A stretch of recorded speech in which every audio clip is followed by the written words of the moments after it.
Imagine you're standing in the middle of Wall Street in the year 2000, electronic tickers flashing non-stop, and the name Enron glowing like a rising star. The media can't stop praising it. Investors are pouring in money, and employees proudly wear the badge of the smartest company in America. But just a little over a year later, that star burned out, leaving behind the ashes of what was then the biggest financial collapse in history. The question is, how did a symbol of innovation turn into a symbol of fraud? The story of Enron is a vivid reminder of how trust, ambition, and illusion can come together to create a global economic tragedy. Enron's journey began back in 1985 when two natural gas pipeline companies merged in Houston, Texas, the energy capital of America. At that time, no one could have imagined that this would become the birthplace of a financial revolution. Enron was just a utility company working in the transportation of natural gas, a business considered boring, stable, and low risk. But Ken Lay, a PhD in economics with big vision and bigger ambition, refused to settle for mediocrity. He believed the energy market could be deregulated, that instead of being tightly controlled by the government, energy could be traded like any other financial commodity. Lay didn't just want to move gas through pipelines. He wanted to turn energy itself into the new currency of the 21st century. That was the beginning of a massive transformation. Under Ken Lay's leadership, Enron quickly shifted from a traditional infrastructure company to an energy trading powerhouse. Lay brought in Jeff Skilling, a highly ambitious consultant from McKinsey, and gave him the freedom to innovate. Skilling had an almost religious belief in markets and mathematical models. To him, Enron wasn't just selling energy. It was selling the future of energy. He repositioned Enron as a technology company, not a utility. From that point, Enron began experimenting with complex trading models, hedging, and speculation, using advanced financial tools that were completely new to the energy industry. The most iconic innovation under Skilling was Enron Online, the world's first online energy trading platform. With it, buying and selling gas became as simple as ordering a pizza online.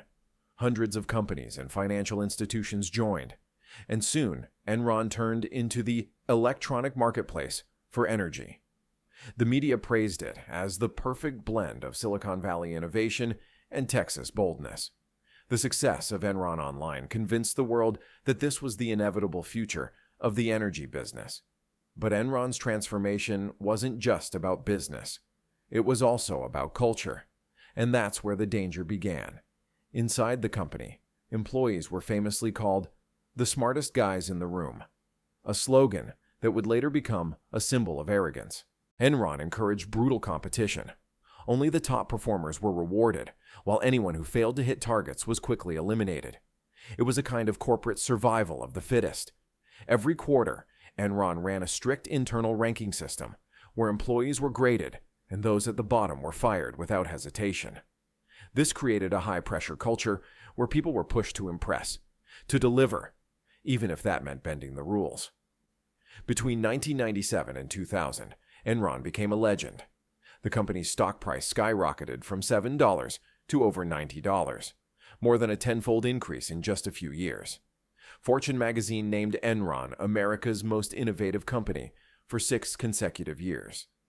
The press, financial analysts, and investors hailed Enron as the miracle of Houston. Its executives became corporate celebrities, speaking at conferences, appearing on television, and preaching about the future of the global energy market. But behind that glittering image was a darker truth. Almost no one really understood what Enron actually did. Enron described itself as a market maker, trading everything from natural gas and electricity to internet bandwidth, and even weather. Yes, Enron once traded futures contracts based on temperature. It sounded futuristic, and people were dazzled by the company's confidence and complexity.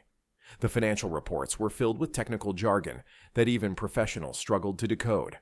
But because the stock kept climbing, no one dared to question it. The market, the media, and even Enron's own employees believed that as long as everything looked good, it must be legitimate. Yet behind the scenes, those miracle numbers were built on accounting illusion. To maintain the image of endless growth, Enron used a method called mark-to-market accounting. This meant they recorded the expected profit from long-term contracts the moment they were signed, instead of waiting for actual cash flow. For example, if Enron signed a 10-year electricity supply deal, they would estimate the total profit for all 10 years and record it immediately as income. That made their profits soar on paper. But in reality, the money hadn't arrived yet, and most forecasts were overly optimistic. Things got worse when Chief Financial Officer Andrew Fastow invented a magical way to hide failures and massive debts. He created dozens of special-purpose entities, SPEs, shell companies like LJM1, LJM2, and Raptor. Officially, these were independent entities, but in truth, Enron secretly controlled them. Enron would sell bad assets, or losing investments to these SPEs, record fake profits, and remove debt from its balance sheet. Essentially, it was like selling a broken car to your own dog and paying for it with your own credit card. These transactions were just Enron playing both sides of the deal. But they were complex enough to fool auditors and investors alike. Fastow didn't just cover up fraud. He personally profited from it. Acting as the man in charge of both Enron and its off-the-books entities, he pocketed tens of millions of dollars in fees and personal gains. Meanwhile, Ken Lay and Jeff Skilling were also cashing out, selling off their Enron shares and making millions before the truth came out. Lay took home more than $70 million. Fastow, about $30 million. At the same time, Enron employees were being urged to invest their entire 401k retirement funds into company stock, and when the crash came, they lost everything. By the time 2001 rolled around, Enron's shining halo had started to crack. Those miracle growth numbers could no longer hide the truth, that this energy empire was built on sand. The first shock came when Jeff Skilling suddenly resigned in August 2001. He was the man seen as the creative soul of Enron, the genius who had reinvented the company. His official reason? To spend more time with his family. But on Wall Street, no one bought that story. Rumors spread fast. Maybe Skilling saw something coming. Maybe he knew the ship was about to sink. His exit, while the company was still valued in the tens of billions, was the first sign that a storm was approaching. Not long after, the Securities and Exchange Commission, or SEC, launched an investigation into Enron's off-the-books entities, the infamous special purpose entities, or SPEs. People in the auditing world began to wonder, why did an energy company have such a complex financial structure with dozens of subsidiaries that didn't seem to do anything clear? At the same time, reporters and financial analysts started to dig into Enron's numbers that had once been treated as untouchable. A simple question echoed through Wall Street. How exactly does Enron make money? And yet, no one, not even Enron's top executives, could give a straight answer. Inside Enron, someone finally had the courage to speak up. Sharon Watkins, a vice president, wrote a letter directly to Ken Lay, who had returned as CEO after Skilling's departure.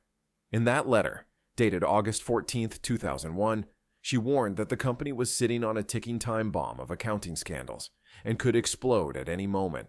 It was one of the rare moments in American corporate history when a mid-level executive dared to challenge a giant. But Ken Lay didn't react with urgency or honesty. He treated it as a public relations issue. He believed it was all just a misunderstanding, something that could be fixed by restoring investor confidence. That blind faith cost Enron its last chance to survive.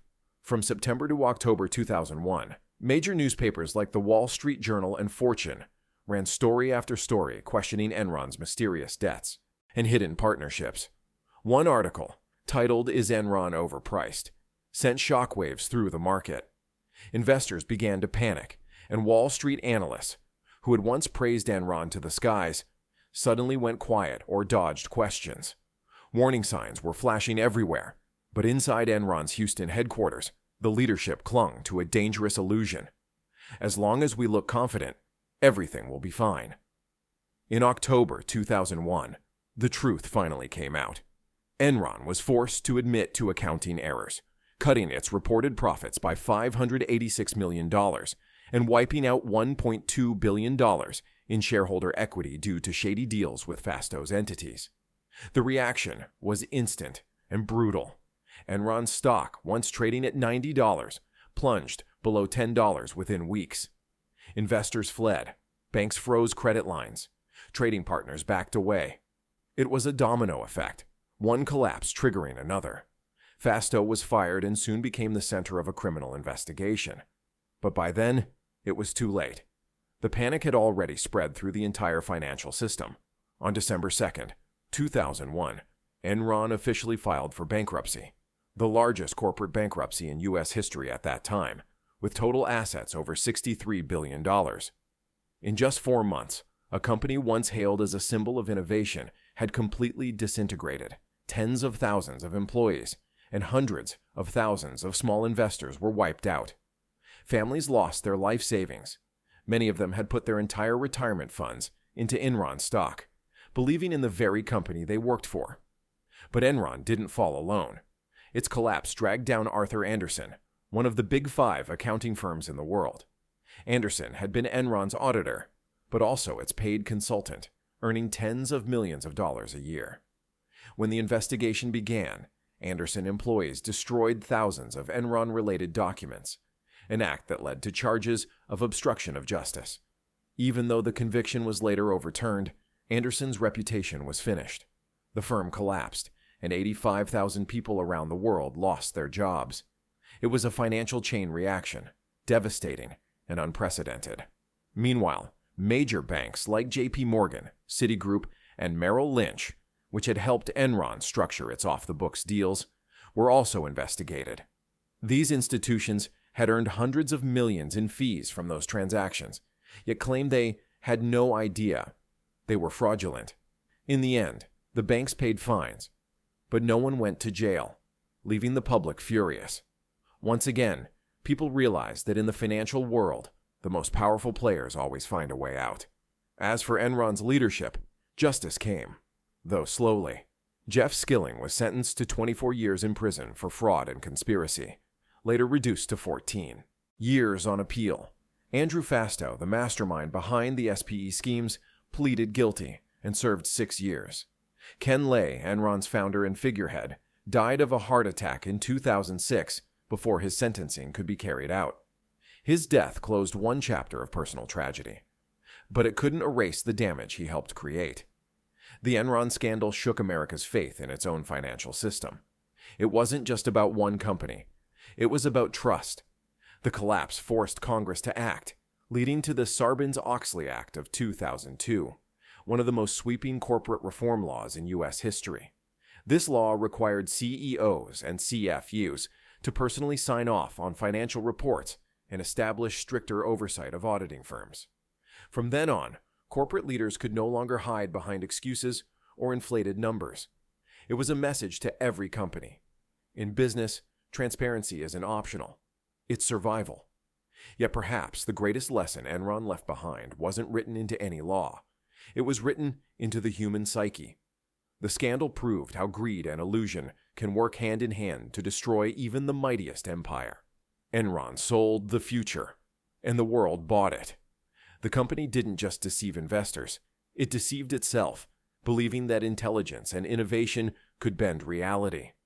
The so-called smartest guys in the room turned out to be a symbol of intellectual arrogance, believing knowledge could replace ethics, that numbers could rewrite truth. In the end, Enron's story is a deeply human one, a story about how brilliant minds can fool themselves when consumed by ambition and greed. It poses a timeless question to every generation of business leaders. Will you build real value, or just paint illusions for investors to believe in? There's a famous saying that has become tied to Enron's legacy. A lie can travel halfway around the world while the truth is still putting on its shoes. And perhaps, if Enron hadn't collapsed, the world might have kept believing that lie, until an even bigger one brought everything crashing down. Now imagine yourself standing on Wall Street in the year 2000, digital tickers flashing, and the name Enron glowing like a rising star.